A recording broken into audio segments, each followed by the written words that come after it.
شروع اللہ کا نام لے کر جو بڑا مہربان نہایت رحم والا ہے۔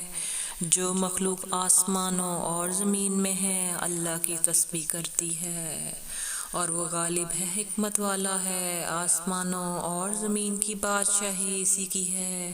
وہی زندگی دیتا ہے اور وہی موت دیتا ہے، اور وہ ہر چیز پر قادر ہے۔ وہی اول اور وہی آخر، اور اپنی قدرتوں سے سب پر ظاہر اور پھر بھی پوشیدہ ہے، اور وہ ہر چیز کا خوب جاننے والا ہے۔ وہی ہے جس نے آسمانوں اور زمین کو 6 دن میں پیدا کیا، پھر عرش پر جلوہ افروز ہوا۔ جو چیز زمین میں داخل ہوتی اور جو اس سے نکلتی ہے، جو آسمان سے اترتی ہے اور جو اس پہ چڑھتی ہے، سب اس کو معلوم ہے۔ اور تم جہاں کہیں بھی ہو وہ تمہارے ساتھ ہوتا ہے، اور جو کچھ تم کرتے ہو اللہ اس کو دیکھ رہا ہے۔ آسمانوں اور زمین کی بادشاہی اسی کی ہے، اور سب معاملات اس کی طرف رجوع ہوتے ہیں۔ وہی رات کو دن میں داخل کرتا اور دن کو رات میں داخل کرتا، اور وہ دلوں کے بھیدوں تک سے واقف ہے۔ لوگو، اللہ پر اور اس کے رسول صلی اللہ علیہ وآلہ وسلم پر ایمان لاؤ، اور جس مال میں اس نے تم کو اپنا نائب بنایا ہے اس میں سے خرچ کرو۔ اب جو لوگ تم میں سے ایمان لائے اور مال خرچ کرتے رہے ان کے لیے بڑا ثواب ہے۔ اور تم کیسے لوگ ہو کہ اللہ پر ایمان نہیں لاتے، حالانکہ اس کے پیغمبر صلی اللہ علیہ وآلہ وسلم تمہیں بلا رہے ہیں کہ اپنے پروردگار پر ایمان لاؤ، اور اگر تم کو یقین ہو تو وہ تم سے اس کا عہد بھی لے چکا ہے۔ وہی تو ہے جو اپنے بندوں پر واضح آیتیں نازل فرماتا ہے تاکہ تم کو اندھیروں سے نکال کر روشنی میں لائے۔ بے شک اللہ تم پر نہایت شفقت کرنے والا ہے، مہربان ہے۔ اور تم کو کیا ہوا ہے کہ اللہ کے راستے میں خرچ نہیں کرتے، حالانکہ آسمانوں اور زمین کی وراثت اللہ ہی کی ہے۔ جس شخص نے تم میں سے فتح مکہ سے پہلے خرچ کیا اور جنگ کی، وہ اور جس نے یہ کام بعد میں کیے وہ برابر نہیں۔ ان کا درجہ ان لوگوں سے کہیں بڑھ کر ہے جنہوں نے بعد میں مال خرچ کیے اور کفار سے جنگ کی، اور اللہ نے سب سے ہی ثواب نیک کا وعدہ کیا ہے۔ اور جو کام تم کرتے ہو اللہ ان سے واقف ہے۔ کون ہے جو اللہ کو نیک نیتی سے قرض دے تو وہ اس کو کئی گنا عطا کرے، اور اس کے لیے عزت کا صلہ یعنی جنت ہے۔ جس دن تم مومن مردوں اور مومن عورتوں کو دیکھو گے ان کے ایمان کا نور ان کے آگے آگے اور داہنی طرف چل رہا ہے، تو ان سے کہا جائے گا کہ تم کو بشارت ہو کہ آج تمہارے لیے باغ ہیں جن کے نیچے نہریں بہہ رہی ہیں، ان میں تم ہمیشہ رہو گے، یہی بڑی کامیابی ہے۔ اس دن منافق مرد اور منافق عورتیں مومنوں سے کہیں گے کہ ہمارے لیے انتظار کرو کہ ہم بھی تمہارے نور سے روشنی حاصل کریں۔ ان سے کہا جائے گا کہ پیچھے کو لوٹ جاؤ، پس وہاں نور تلاش کرو۔ پھر ان کے بیچ میں ایک دیوار کھڑی کر دی جائے گی جس میں ایک دروازہ ہوگا جو اس کی جانب اندرونی ہے اور اس میں تو رحمت ہے، اور جو بیرونی جانب ہے اس طرف عذاب ہے۔ تو منافق لوگ مومنوں سے کہیں گے کہ کیا ہم دنیا میں تمہارے ساتھ نہ تھے؟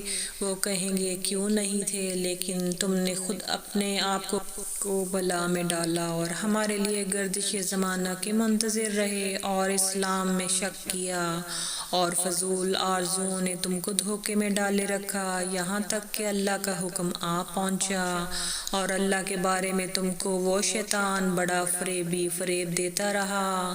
تو آج تم سے کوئی معاوضہ نہیں لیا جائے گا اور نہ کافروں ہی سے قبول کیا جائے گا۔ تم سب کا ٹھکانہ دوزخ ہے اور وہی تمہارے لائق ہے، اور وہ بری جگہ ہے۔ کیا ابھی تک مومنوں کے لیے اس کا وقت نہیں آیا کہ اللہ کی یاد کرنے کے وقت اور قرآن جو حق کی طرف سے نازل ہوا ہے اس کے سننے کے وقت ان کے دل نرم ہو جائیں اور وہ ان لوگوں کی طرف نہ ہو جائیں جن کو ان سے پہلے کتابیں دی گئی تھیں، پھر ان پر طویل عرصہ گزر گیا تو ان کے دل سخت ہو گئے اور ان میں سے اکثر نافرمان ہیں۔ جان رکھو کہ اللہ ہی زمین کو اس کے مرنے کے بعد زندہ کرتا ہے۔ ہم نے اپنی نشانیاں تم سے کھول کھول کر بیان کر دی ہیں تاکہ تم سمجھو۔ جو لوگ خیرات کرنے والے ہیں، مرد بھی اور عورتیں بھی، اور اللہ کو نیک نیتی سے قرض دیتے ہیں، ان کو کئی گنا ادا کیا جائے گا اور ان کے لیے عزت کا صلہ ہے۔ اور جو لوگ اللہ اور اس کے پیغمبروں پر ایمان لائے، یہی اپنے پروردگار کے نزدیک صدیق اور شہید ہیں۔ ان کے لیے ان کے اعمال کا صلہ ہوگا اور ان کے ایمان کی روشنی بھی ہوگی۔ جن لوگوں نے کفر کیا اور ہماری آیتوں کو جھٹلایا وہی اہل دوزخ ہیں۔ جان رکھو کہ دنیا کی زندگی محض کھیل اور تماشا اور زینت و آرائش اور تمہارے آپس میں فخر و ستائش اور مال و اولاد کی ایک دوسرے سے زیادہ طلب اور خواہش ہے۔ اس کی مثال ایسی ہے جیسے بارش کے اس سے اگنے والی کھیتی کسانوں کو بھلی لگتی ہے، پھر وہ کھیتی خوب زور پر آتی ہے، پھر اے دیکھنے والے تو اس کو دیکھتا ہے کہ پک کر زرد پڑ جاتی ہے، پھر چورا چورا ہو جاتی ہے، اور آخرت میں کافروں کے لیے عذاب شدید اور مومنوں کے لیے اللہ کی طرف سے بخشش اور خوشنودی ہے۔ اور دنیا کی زندگی تو دھوکے کا سامان ہے۔ بندو اپنے پروردگار کی بخشش کی طرف اور جنت کی طرف لپکو جس کا عرض آسمان اور زمین کے عرض کا سا ہے، اور وہ ان لوگوں کے لیے تیار کی گئی ہے جو اللہ پر اور اس کے پیغمبروں پر ایمان لائے ہیں۔ یہ اللہ کا فضل ہے جسے چاہے عطا فرمائے، اور اللہ بڑے فضل کا مالک ہے۔ کوئی مصیبت زمین میں اور خود تم پر نہیں پڑتی مگر پیشتر اس کے کہ ہم اس کو پیدا کریں، ایک کتاب میں لکھی ہوئی ہوتی ہیں، اور یہ کام اللہ کو آسان ہے تاکہ جو فائدہ تمہیں حاصل نہ ہو سکا اس کا غم نہ کھایا کرو، اور جو تم کو اس نے دیا ہو اس پر اترایا نہ کرو، اور اللہ کسی اترانے اور شیخی بگاڑنے والے کو دوست نہیں رکھتا۔ جو خود بھی بخل کریں اور لوگوں کو بھی بخل سکھائیں، اور جو شخص رو گردانی کرے تو اللہ بھی بے نیاز ہے، لائق حمد و ثنا ہے۔ ہم نے اپنے پیغمبروں کو کھلی نشانیاں دے کر بھیجا، ان پر کتابیں نازل کیں اور میزان عدل تاکہ لوگ انصاف پر قائم رہیں، اور لوہا پیدا کیا کہ اس میں اسلحہ جنگ کے لحاظ سے بھی زور بھی بہت ہے اور لوگوں کے لیے فائدے بھی بہت ہیں، اور اس لیے کہ جو لوگ بن دیکھے اللہ اور اس کے پیغمبروں کی مدد کرتے ہیں اللہ ان کو معلوم کرے، بے شک اللہ زور آور ہے، غالب ہے۔ اور ہم نے نوح اور ابراہیم کو پیغمبر بنا کر بھیجا اور ان کی اولاد میں پیغمبری اور کتاب کے سلسلے کو وقتاً فوقتاً جاری رکھا، سو بعض تو ان میں سے ہدایت پر ہیں اور اکثر ان میں سے نافرمان ہیں۔